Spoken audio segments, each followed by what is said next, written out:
Today we're going to be talking about our new program, HarmonyTI. It is a tariff intelligence program app that you can get on your iPad, iPhone, or Android. We developed it to help people like you who are importers. Let's assume that you are an importer of sustainable fashion and you are primarily shipping out of China. And China is a big problem right now because of all these high tariffs. So this is a way for you to forecast and also look at your options, whether it's country or possibly different tariff codes that might give you an advantage. It's what the big companies do all the time.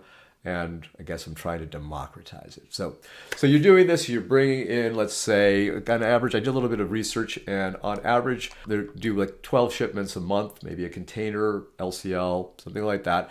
And you're doing this monthly. And the invoice value for a year, it's somewhere in the neighborhood of $420,000. Let's just use that as our number. So I'm going to put the HTS code. So I'm going to choose HTS code that I know is having to do with clothing.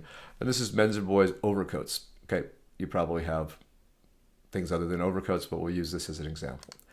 And then next field, you're going to put in your declared value. So the declared value on this, we're going to do a year's worth, is $420,000.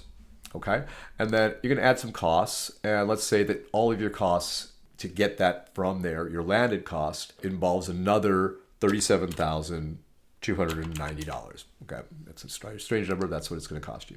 And then how many units did you bring in with this? Well, over the course of the year, you brought in about 50,000 units. 50,000 units. Okay, so now we put that in. Now we calculate. And what this has done, it has looked up the code that you've been using, which is, we're assuming as a sustainable fashion that you're using this HDS code, and it has calculated and given you a breakdown of all the applied duties as of today. So this is as of the last revision, which I think was revision 17. Standard duty 16.30%, and then you have your fentanyl for 20% and your reciprocal for 10%, and then you have your regular processing fees. It's taken your full amount of duties that is up here and divided it by the 50,000 units. So that means your duty cost is $4 per unit, and it's added you're taking your landed cost, which is everything, including duties, and you now have $13 per unit is your landed cost, which is what you would use as your basis for pricing your goods. So that's what it does. It's very straightforward. It's very simple. You can go back and you could now, if you say, well, okay, well, that's too much because my margin, I can't sell it for more than what I'm selling it for now, or I can't meet that additional cost because it used to be like 50 cents per unit. So you say, okay, well, let's take a look and see, well, people have been talking about Vietnam as an option to working in China. It's not an even swap because a lot of the infrastructure isn't there yet, but let's go down to Vietnam, and we're going to choose Vietnam. And it's going to ask you if this is your default. I'm going to say no. And it's going to ask if you want some help finding a supplier in Vietnam. It's a service that we offer. So if you are interested in that, you'll be taken to a page where you can contact us and we can give you a hand with that. But say no thanks and we don't do it. If you don't want to hear this question again, you can say not for Vietnam. If you don't want to hear it ever again, you can turn it off. You can always turn it back on.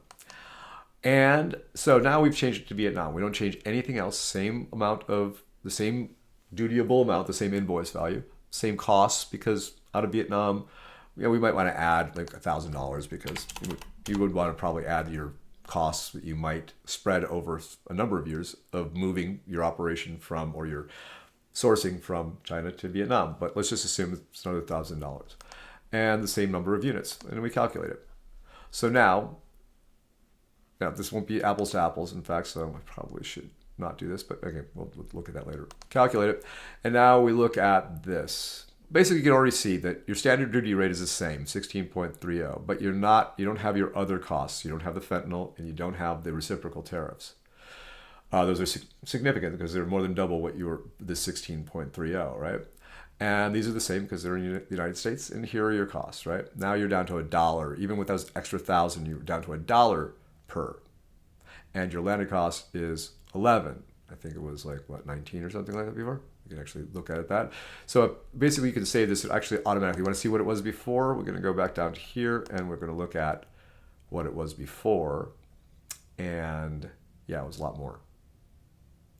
Yeah, it was 195,625, whereas when you move to Vietnam, it was 69,527. Significant difference. So you might say, well, Vietnam's sounding really good right now. So you could do that with any country and you can see what happens. All right, so that's changing countries, which is, it's easy to say, not that easy to do. Well, what else can you do to move the needle here? There are things that you can do, such as they can delay duties or possibly hope that the duties are going to go down and delay when you bring it into the country. You're not in the business of importing only to export. Free trade zone's not going to work for you. But you might be able to get, there are different techniques, but they're not new techniques.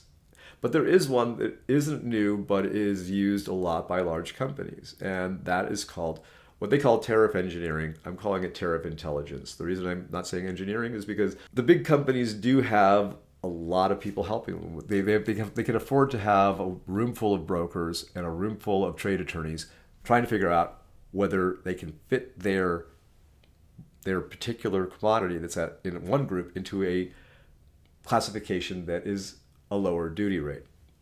So, well, if you don't have that room full of attorneys and room full of brokers, what do you do? Well, that's why I created this app. So what we have is Tariff Intel, and it brings you to this drawer, which is the Tariff Intelligence drawer. And it says you can get ideas, ask questions, save duties. Basically, it generates questions that you can either explore with your broker or with us if you'd like to, because we're a fresh set of eyes. So basically, you've got your information here, and you're going to say Ask Harmony, which asking Harmony is going to have the AI look for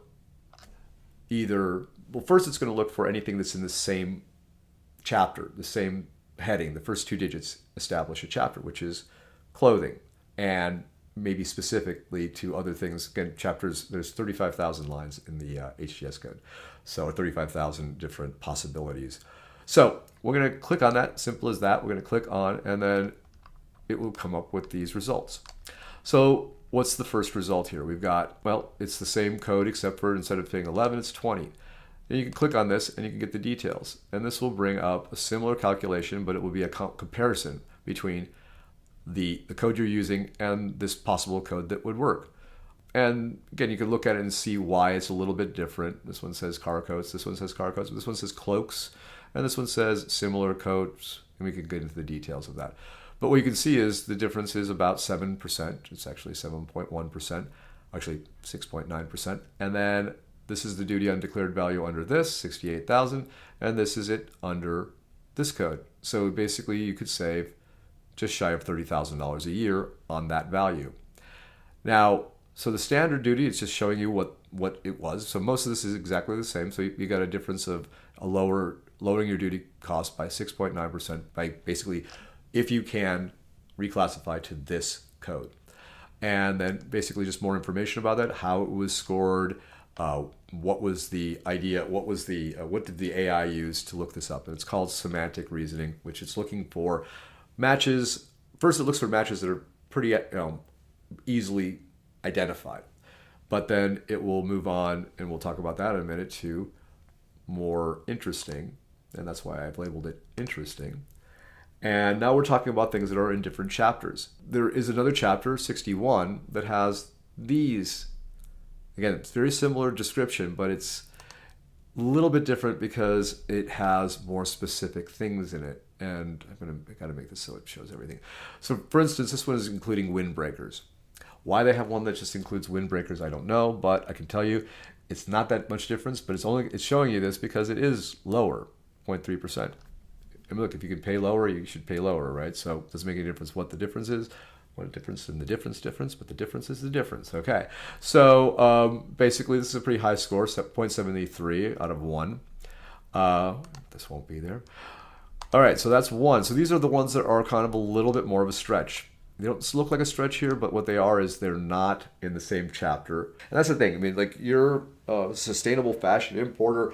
Again, it doesn't make any difference. In fact, the bigger you are, the more important these things can be. But let's say you're small to medium size, and every dollar counts. Everything you can save is important, and that's what this at least gives you an opportunity to see what it is. Your broker, if he's doing his job, or then he's probably bringing this stuff up to you. If for some reason you just never mentioned that you started selling this or changed something in your line, and he didn't know, well, then he would have no reason to suggest a different HTS code. But this now, if I show you one that has exactly what you import, and your broker never did that, well, then you might have a bone to pick with your broker. And you see, oh, that's going to save us money. That's what this is for. You don't need a room full of brokers or trade attorneys to find out there's a question you should ask. And this is what this does. It generates questions. Now, there's another thing here. Like, these are the answers you get with just the basic information, right? But if you go back, you'll notice there's this little checkbox here. Enter more details. If you click on that, now that gives you several more fields that you could put more details about what you do. And it may or may not affect the results. The more specific you are, the more chances it will narrow it down. Or possibly if you put something in there that expands it, because he goes, whoa, wait a second, that has like a blue zipper. Well, blue zippers get this. It's not exactly the same thing, but you don't have very many blue zippers on things. So that is something you might be able to say to customs, hey, I have a coat. It's got pretty much all the same things as this coat over here. Or I have this, mine's a coat, and this is a packaging. This is something you use to zip up all of your lawn furniture at the end of the season. But oh gosh, in so many ways it's the same. This thing in here, it's got pockets. Mine's got pockets. This is what those trade attorneys are trying to come up with. They're trying to come up with defensible ideas that you can go to customs and say, I think that this is a reasonable request. And the thing is, the customs is very willing to entertain those things. In fact, I think it's why they get up in the morning. And everyone thinks that a customs official is looking to, I don't know, like catch you doing something wrong. And you're right if you think that. But what they're not trying to do is they're not trying to prevent you from being inventive. They're not trying to stop you from doing something that is to your benefit. They just want to make sure that whatever you do is what you document. Seems pretty straightforward, but literally they don't want you to ship, something that isn't exactly what you describe or try to put it under a code that it doesn't belong to, unless you've got this thing called a binding ruling. And that's what you use this for. You find reasons, and if you can find something you really think you could ask and it would be a reasonable ask, even though it might not be conventional, then the next step would be to talk to your broker, and then he would write a letter called a request for a binding ruling, which might move your commodity to a lower duty rate. So that's pretty much it in a nutshell. You can do this as many times as you want. We're giving it a lot of room to be creative. So, and you never know. There might be something that you might see and go like, oh, it doesn't do that now, but I totally could make that change. And that's another thing called a material change, which could also change your classification. So there are other features here I could show you. There's all these buttons here. You can look up your most recent lookups and use them again. If you click on that, it'll just bring it over. This is history. So this has everything that you ever did, and you can click on it and it will bring the whole calculation back, and you can go to the tariff intel from there if you didn't do it before. These are all sweepable. You can just swipe them with your finger and they will go away. This is a history for your tariff intel searches. This is a link to our blog posts. A lot of interesting things in there. It's got everything for the beginning of the year. So it talks a lot about tariffs. And you can visit our blog, or you can contact us, or you can visit us on the wonderful world of social media. And then again, this is a direct link to the tariff intelligence for sort of freestyling it. You don't necessarily have to have filled out the other or done a lookup in order to use this, but you end up actually, it's a lot easier if you do. You get more information, so it's better. So, hey, you know what? One person who possibly might ship a commodity out of China or Vietnam someday, who is in the very, very highly regulated and complex in a lot of ways area of sustainable fashion, I created this for you. And I'm very proud of it, and I hope that you find it useful. Any questions, you can contact me at whatever the digits are down here. I'm here to answer your questions, and have a good day.